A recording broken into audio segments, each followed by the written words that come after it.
हम बात करेंगे जैव विकास के बारे में।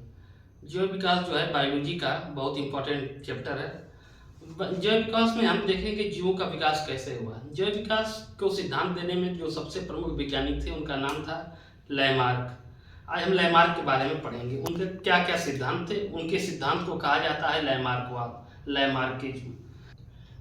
हम जैव विकास के सिद्धांत के बारे में बात करेंगे। जो सबसे पहला सिद्धांत दिया गया था वो दिया गया था लैमार्क के द्वारा। लैमार्क ने 1809 में एक किताब लिखी थी जिसका नाम था फिलॉसफी ऑफ जूलॉजी। उसमें उन्होंने जैव विकास के सिद्धांत के बारे में विस्तृत व्याख्या किया था।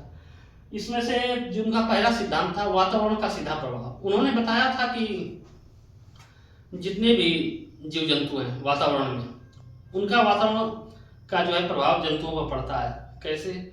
जैसे बहुत पहले जो घास से भरा हुआ मैदान हुआ करता था, जो जिराफ होते थे उनकी गर्दन छोटी हुआ करती थी, वो नीचे से घास फूस खाते थे। लेकिन वातावरण में क्या हुआ? परिवर्तन हुआ।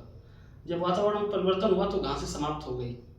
अब उन्हें खाने के लिए पेड़ों की पत्तियों पर निर्भर रहना पड़ा। जिससे क्या हुआ? उनका दूसरा सिद्धांत यहाँ पर काम किया, अंगों का उपयोग एवं अनुपयोग का सिद्धांत। तो लैमार्क ने कहा था कि जिस अंग का अधिक विकास होता है, जिसका अंग का उपयोग हम ज़्यादा करते हैं, उसका अधिक विकास होता है, और जिस अंग का हम उपयोग नहीं करते हैं वो धीरे धीरे विलुप्त हो जाता है। जैसे उन्होंने जिराफ के द्वारा समझाया था कि जब घासें समाप्त हो गई, जिराफ को खाने के लिए पेड़ों की पत्तियों पर निर्भर रहना पड़ा। तो इसके लिए पत्तियों को खाने के लिए जिराफ को अपने गर्दन और अगले पैर का अधिक उपयोग करना पड़ा। जिससे क्या हुआ? उनके अगले पैर और गर्दन की मांसपेशियों का अधिक विकास हुआ, और जिससे ये अगली पीढ़ी में ट्रांसफर होता गया। और जो आज के जिराफ हैं, इनकी जो टांगें होती हैं अगली, वो लंबी होती हैं, और गर्दन जो होता है वो भी लंबा होता है। ये उनका था अंगों का उपयोग का सिद्धांत। अब हम बात करेंगे अनुपयोग का सिद्धांत। जिस अंग का उपयोग नहीं करते वो अंग धीरे धीरे समाप्त हो जाता है। जैसे सांपों में पहले चलने के लिए पैर हुआ करते थे, तो क्या हुआ? उनको बिल में जाने और बाहर आने में दिक्कत होती थी। उन्होंने पैर का उपयोग करना बंद कर दिया। इससे क्या हुआ? उनके पैर जो है समाप्त हो गए। उनके पैरों पर निशान पाए जाते हैं, जिससे प्रमाणित होता है कि बहुत पहले उनके पैर रहा करते होंगे।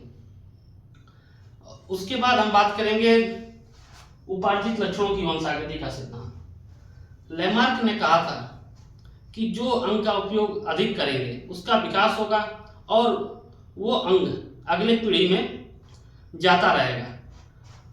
जो जिराफों के द्वारा उन्होंने समझाया था कि जिराफ ने अपना अगली पैर और गर्दन का उपयोग अधिक किया पेड़ों की पत्तियों को खाने में, जिससे आने वाले उनके पीढ़ी में वो ट्रांसफर हो गया। जो लक्षण था उपार्जित लक्षण, वो ट्रांसफर हो गया, जिससे जिराफ का गर्दन और अगले पैर लंबे हो गए।